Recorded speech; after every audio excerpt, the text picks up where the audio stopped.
वहां पर भारी पुलिस तैनात की गई है और बच्ची के जो शव की इंतजार किया जा रहा है। उसके बाद परिजनों से मुलाकात वहां पर जो स्थानीय पुलिस है वो करेगी और फिर उसके बाद उसका अंतिम संस्कार कराया जाएगा। इस मामले को लेकर पुलिस भी सख्त हो चुकी है, किसी प्रकार से राजनीति नहीं होने देना चाहती। शायद इसी वजह से वहां पर भारी तादाद में वहां पर पुलिस बल लगाया गया है। परिजन क्या कुछ कहते हैं, हालांकि परिजन इस मामले पर उनकी अभी प्रतिक्रिया नहीं आई है, लेकिन इस मामले कागज के आने के बाद परिजनों का क्या कुछ प्रतिक्रिया होगी फिलहाल सुरभि आने वाला वक्त ही तय करेगा। बिल्कुल, लेकिन एक बहुत बड़ी लापरवाही हम साफ तौर पर देख रहे हैं अनूप। यहाँ पर उत्तर प्रदेश का अगर खास तौर पर जिक्र किया जाए, लगातार देखिए इस तरह के अपराध हम हमेशा ही देखते आए उत्तर प्रदेश में, फिर चाहे वो किसी प्रकार के अपराध हो, लेकिन इस तरह के जब मामले सामने आते हैं और उस पर इस तरह की बड़ी लापरवाही सामने नजर आती है, तब क्या लगता है आपको किस चीजों में अब ज्यादा इंप्रूवमेंट होने की जरूरत है उत्तर प्रदेश में? देखिए सुरभि, ये सब मामले देखते हुए कहीं ना कहीं पुलिस को भी सख्त कदम उठाने पड़ेंगे, क्योंकि ये कोई छोटा मामला नहीं था। अगर दलित नेता वहां पर पहुंचते हैं, अपनी राजनीति की रोटी सेकते हैं, तो कहीं ना कहीं पुलिस को भी इस मामले पर कठोर कार्रवाई करनी चाहिए, ताकि इस तरीके से राजनीति पर रोटी सेकने वाले जो नेता हैं चुटभैया, वो इस मामले पर, ऐसे मामलों पर राजनीति ना करें, क्योंकि ये किसी के घर का मामला है, किसी की बेटी का मामला है और किसी की इज्जत का मामला है। तो ऐसे में कुछ लुभावने वादे करके, कुछ लालच दे करके दलित परिवारों के साथ, गरीब लोग परिवारों के साथ इस तरीके से खिलवाड़, राजनीति ना हो तो बहुत बेहतर। बहुत बहुत शुक्रिया अनूप सिंह आपका तमाम जानकारी के लिए। और इसी मामले पर अब विपक्ष का क्या कुछ कहना है वो भी आपको सुना देते हैं। बहुत ही दुख पीड़ा के साथ मैं अपने विनम्र श्रद्धा सुमन उस पीड़िता बिटिया के लिए अर्पित कर रहा हूं, जिसका कसूर सिर्फ इतना था कि वो भाजपा राज में थी। जिस बर्बरता, नृशंसता के साथ सामूहिक बलात्कार और फिर बर्बरता की सारी हदें पार करती हुई उसकी हत्या की गई, आज निर्भया भी शर्मसार हो गई होगी। कितना जुल्म, कितनी बेइंतहा पीड़ा झेली इस बेटी ने कि वो घटना भी इसके सामने बौनी नजर आने लगी। हाथरस की घटना ने एक बार फिर उत्तर प्रदेश को देश और दुनिया के सामने शर्मसार किया है। हाथरस में दलित युवती के साथ जो 14 तारीख को गैंगरेप हुआ, उसकी जीभ काट दी गई, उसकी रीढ़ की हड्डी तोड़ दी गई और पुलिस ने छेड़खानी का मुकदमा लिखा, सिर्फ इसलिए क्योंकि जो दबंग थे वो सत्ता प्रमुख के बिरादरी के हैं। जब बाद में दबाव बढ़ा तब पुलिस ने अलग से मुकदमा में धाराएं बढ़ाई। आज वो बेटी हमको आपको छोड़ के चली गई, उसकी मौत हो गई। इसके जिम्मेदार कौन है? इसके जिम्मेदार योगी जी खुद आप हैं, क्योंकि उत्तर प्रदेश में जो अपराध हो रहे हैं, नोएडा में एक वैज्ञानिक का अपहरण होता है और उसके पीछे पूर्व मंडल अध्यक्ष भारतीय जनता पार्टी निकलती है, तो कहीं न कहीं उत्तर प्रदेश में जो अपराध हो रहे हैं उनके सारे कनेक्शन, सारे तार भारतीय जनता पार्टी से क्यों हैं? क्योंकि उत्तर प्रदेश में सरकार और अपराध का गठबंधन चल रहा है। देखिए, जो राजनीतिक पहलू उस पर मैं आज चर्चा नहीं करना चाहूंगा, क्योंकि जो घटना है हरदोई की बहुत दुखद है। हमारे मुख्यमंत्री जी भी बहुत दुखी हैं और पूरी की पूरी सरकार उस परिवार के साथ संवेदना प्रकट भी कर रही है। लेकिन जब ये घटना हुई और उनके भाई, पीड़िता के भाई ने जब पुलिस स्टेशन गए तो एफआईआर तुरंत दर्ज हुआ और कार्रवाई भी तुरंत हुई। 4 लोग जो थे दोषी जो हैं उनको पकड़ा भी है। कानून अपना कठोर से कठोर कार्रवाई इस पर करेगी, कानून के तहत होएगा। सरकार की तरफ से इसमें कोई ये नहीं कहना चाहिए कि मुआवजा, मगर सरकार की तरफ से दिया जाता है 10 लाख रुपए, वो भी दिया जा रहा है। सरकार की तरफ से परिवार वाले चाहते हैं कि जो बॉडी है उनको जल्द से जल्द दिलवा दी जाए, तो सफदरजंग अस्पताल में दिल्ली में बातचीत करके वो भी करवा रहे हैं। तो जो कुछ कर सकते हैं सरकार इस पे कर रही है।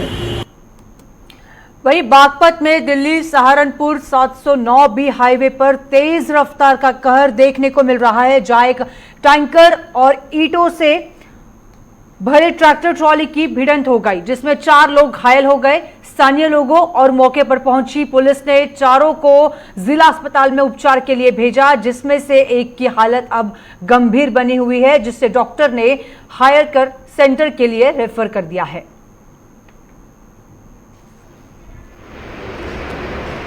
ट्रैक्टर लेकर आने लगे थे, इतने में वहाँ पे गड्ढा से कार वाले ने एकदम बराबर साइड दबा दी। उसे बचाने के चक्कर में उसके भी खरोच लग गई थी। उसे बचाने के चक्कर में इंग्लिश साइड में ट्रैक्टर दबा दिया। इतने महंगा से ट्रैक्टर हुआ आगे कैंटर। फिर उसके बाद मुझे पता क्या हुआ। कितने लोग घायल हो? हम जी 3 हैं। और चौथा था हमारे साथ।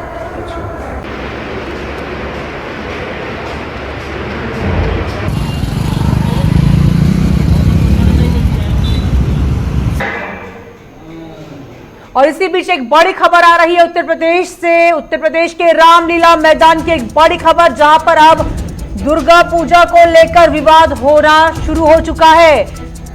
राज्यपाल से टीएमसी ने मिलेंगे टीएमसी के नेता राज्यपाल से इसी मामले को लेकर, क्योंकि रामलीला को अनुमति और दुर्गा पूजा पर बैन पर अब विवाद हो चुका है। बहुत बड़ी खबर है इस वक्त की। टीएमसी के नेताओं ने दुर्गा पूजा की मांगी अनुमति। टीएमसी के नेताओं ने दुर्गा पूजा करने के लिए अनुमति मांगी हुई थी, लेकिन अब मुख्यमंत्री के फैसले पर बंगाली समाज और टीएमसी ने आपत्ति जताई हुई है, क्योंकि राज्यपाल से वो अनुरोध करने जा रहे हैं टीएमसी के नेता कि अब रामलीला मैदान में दुर्गा पूजा हो, लेकिन जिस तरह से सरकार की ओर से इस पर फिलहाल अनुमति की बात पूरी तरह से पुष्टि नहीं हो पा रही है और इसी को लेकर अब विवाद खड़ा हो गया है। अनूप त्रिपाठी इस समय हमारे साथ जुड़ चुके हैं, सीधा उनका रुख करेंगे। अनूप, देखिए इस वक्त की बड़ी खबर है, क्योंकि पहले जिस तरह से देखिए इस समय कोविड-19 का दौर चल रहा है और इसी समय तमाम जो फेस्टिवल्स है उसको बहुत कम पैमाने पर या फिर घर में सेलिब्रेट करने की बात कही जा रही थी। और इसी बीच अब रामलीला मैदान का जब जिक्र किया जाता है तो दुर्गा पूजा वहां पर होनी थी, लेकिन अब उस पर कहीं ना कहीं अनुमति नहीं हो रही है और इसी को लेकर अब बड़ा विवाद हो रहा है।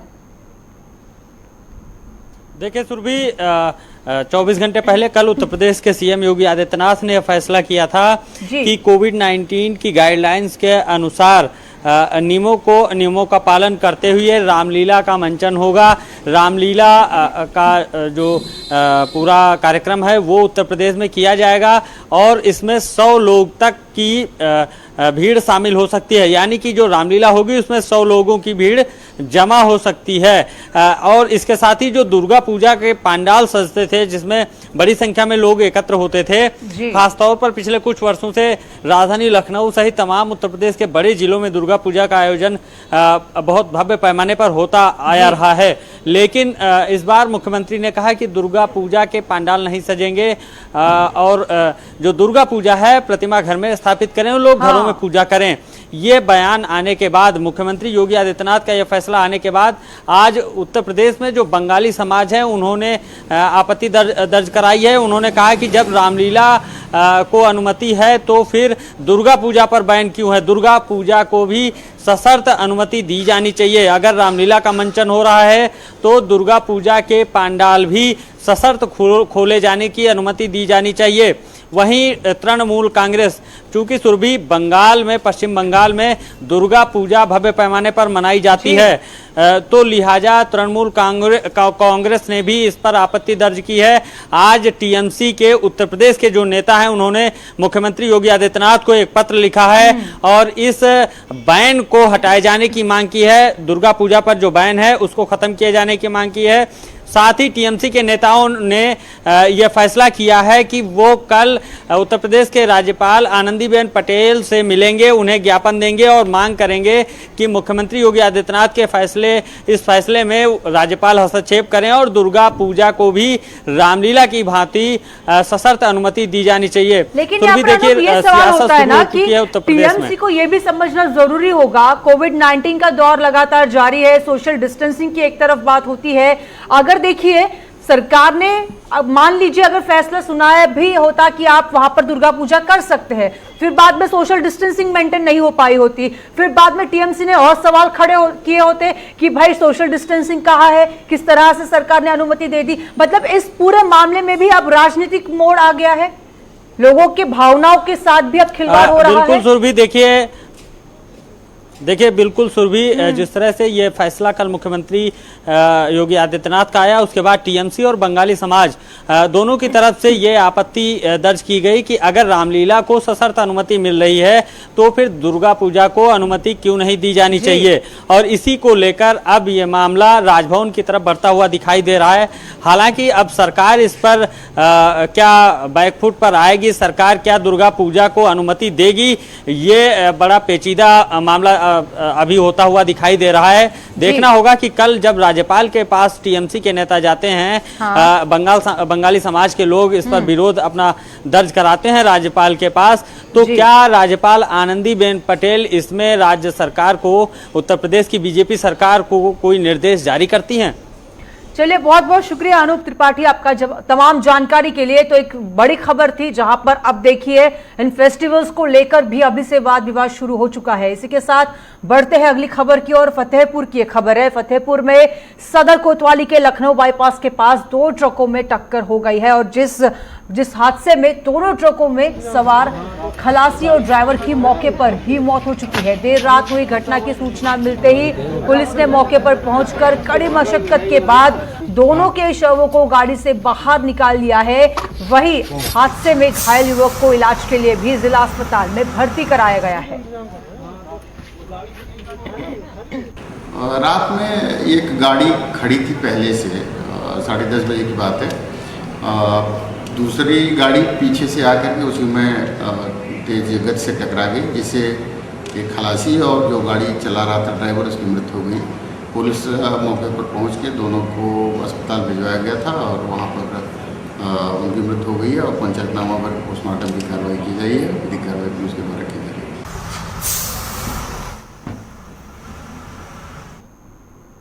वही राष्ट्रीय निषाद पार्टी के राष्ट्रीय अध्यक्ष डॉक्टर संजय निषाद ने आज विभिन्न मुद्दों पर बात की है। किसान बिल पर डॉक्टर ने कहा कि अच्छा है कि संसद में भी किसान नाम का शोर होने लगा है, नहीं तो अभी तक उनका कोई नाम नहीं था, मगर अब हर कोई किसान हितैषी होने का दिखावा कर रहा है। कृषि कानून का विरोध ऐसे लोग कर रहे हैं जो कभी खेत में गए ही नहीं है।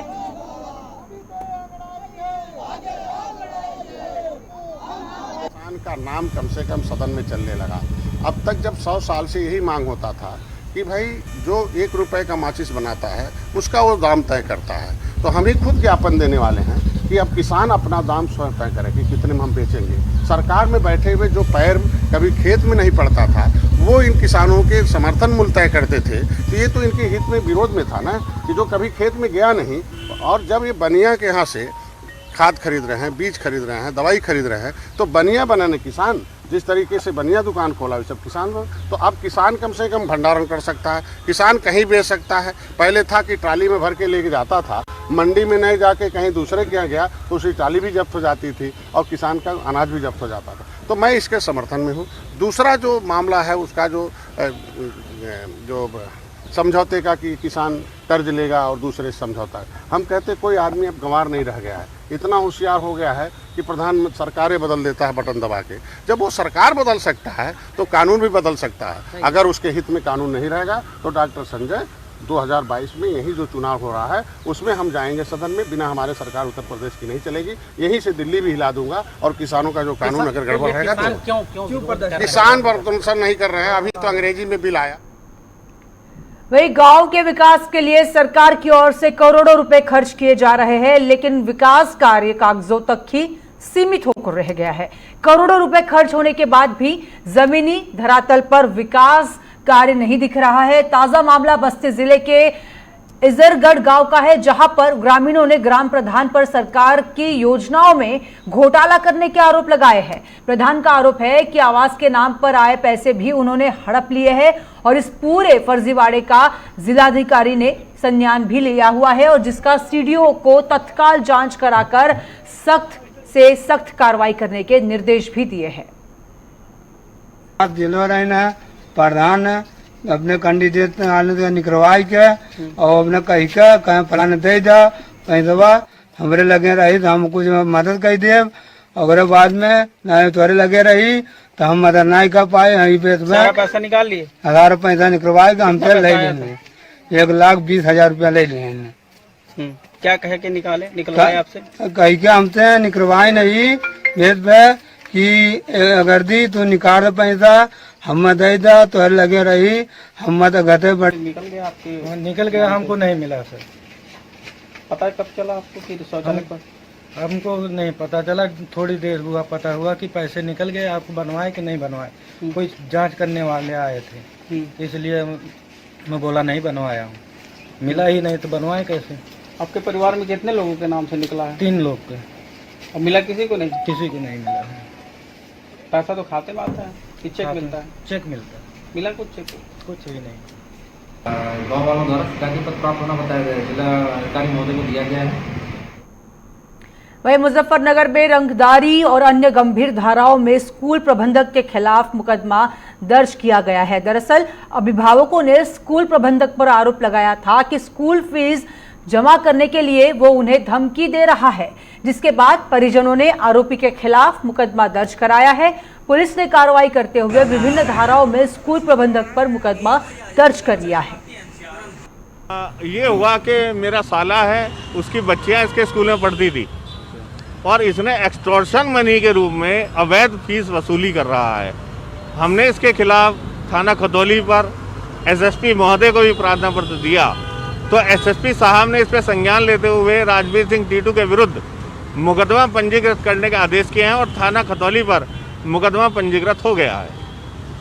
और हमारे बच्चियां जो है बेहद डरी और सहमी हैं। घर में केवल महिलाएं हैं, महिलाओं के अतिरिक्त कोई नहीं है। कल रात हम लोग भी आए थे, उनके फ़ोन करने पर कुछ बदमाश 2 इन्होंने घर पर भेजे हैं। हम सुबह गए तो उन्होंने हमारे साथ भी अभद्रता की, गाली गलौज की। उसके बाद हमने सुरक्षा के क्या मानते हैं आप? सुरक्षित है नहीं है भाई। वहीं बुलंदशहर में जिलाधिकारी ने जिला जज एसपी सिटी के साथ लेकर जिला कारागार को औचक निरीक्षण किया हुआ है। जिला कारागार में जेल के अस्पताल और रसोई घर का निरीक्षण करने के साथ साथ बंदियों से भी बातचीत की है। इसके साथ ही उन्होंने अधिकारियों को सुरक्षा व्यवस्था को लेकर अधिकारियों को उचित दिशा निर्देश भी दिए। जेल का भवन हम लोग करते रहते हैं, ये क्वार्टरली भवन था। देखिए अंदर भी जेल का मैनेजमेंट तो अभी बहुत ही अच्छा है, विशेषकर कोविड के पॉइंट ऑफ व्यू से जो भी प्रिकॉशंस लिए जाने के पूर्व में निर्देश दिए गए थे, आज उनका क्रियान्वयन देखा गया। अच्छा क्रियान्वयन हो रहा है। पूर्व में कुछ केसेस भी आए थे अच्छी संख्या में, अभी वर्तमान में बहुत कम केसेज हैं, 11 केसेज हैं जिनको कि सेपरेटली बैरक में रखा गया है, किचन देखा गया, हॉस्पिटल। वहीं विद्युत निजीकरण करने के फैसले को लेकर अब आंदोलन तेज होते जा रहा है। निजीकरण के विरोध में विद्युत विभाग के अधिकारियों और कर्मचारियों ने रोड पर मशाल जुलूस निकाला। इसके साथ ही उन्होंने सरकार से मांग करते हुए कहा है कि इससे किसानों और जनता को परेशानियों का सामना करना पड़ेगा।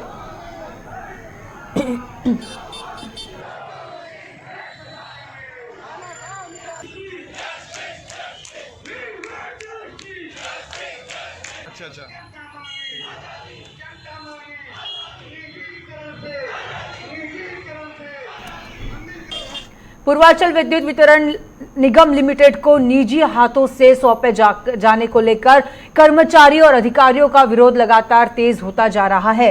विद्युत कर्मचारी संयुक्त संघर्ष समिति के बैनर तले कर्मचारियों और अधिकारियों ने लामबंद होकर बीते दिन प्रयागराज के जॉर्ज टाउन में अधिकांश अभियंता कार्यालय परिसर में निजीकरण के विरोध में जमकर नारेबाजी और प्रदर्शन किया।